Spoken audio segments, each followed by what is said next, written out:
socialism doesn't work in Africa and how the socialist direction is the only direction in Africa.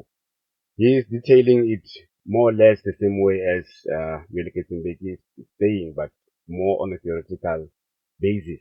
Mbeki was showing this proof on a fact, on a painful fact that we are living in South Africa in a class-based society where a majority of our people are poor and suffering. But Walter Rodney is only showing theoretical. Remember, these books were written in the 60s. The ancient people here would have read these books and understand if they were true revolutionaries, but they were not. They were nothing but opportunities to feed their stomachs, which are doing today, and our suffering of our people. Listening, thank you. On the basis of communalism and without having to experience the full development of classes characteristic of capitalism. It can further be argued that a colony or semi-colony within the imperialist framework can never develop to full capitalist maturity.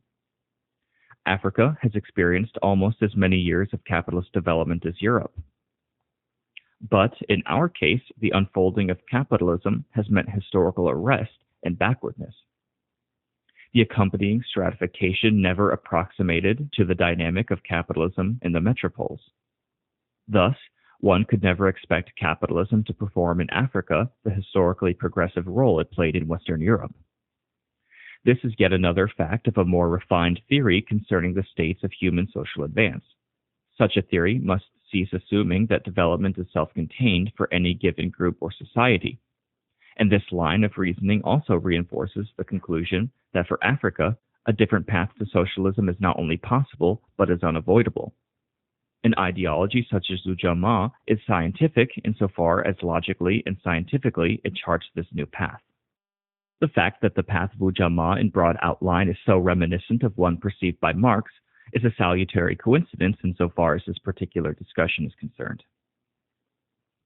Since so much of Marx's time was spent applying his scientific method to a critique of capitalism in Western Europe, any debate outside that geographical area cannot be tied merely to what Marx said, as though scientific socialism were entirely comprised within the pages of Marx's writings. Marxism, when considered as synonymous with scientific socialism, means the application of scientific method, of which Marx was a founder, to the study of any given situation.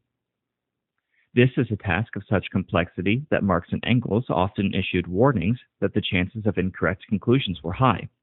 However, the argument that Ujamaa is consistent with scientific socialism is made easier to substantiate because of Marx's conclusions with regard to an obviously analogous situation. The Marxist who considers the stress on traditional African communalism as theoretically incompatible with a scientific socialist approach must bear the onus of proving that Marx's brief application of his own theory was unscientific in the Russian case. At the same time, the non-Marxist, seeking to isolate Ujamaa from what he imagines to be scientific socialism, must at least be brought up short in light of evidence that Marx himself explicitly countenanced the possibility of a development towards socialism that integrated peasant collectives from the communal epoch. After Marx's time, new scientific socialist ideas have been elaborated out of revolutionary experience.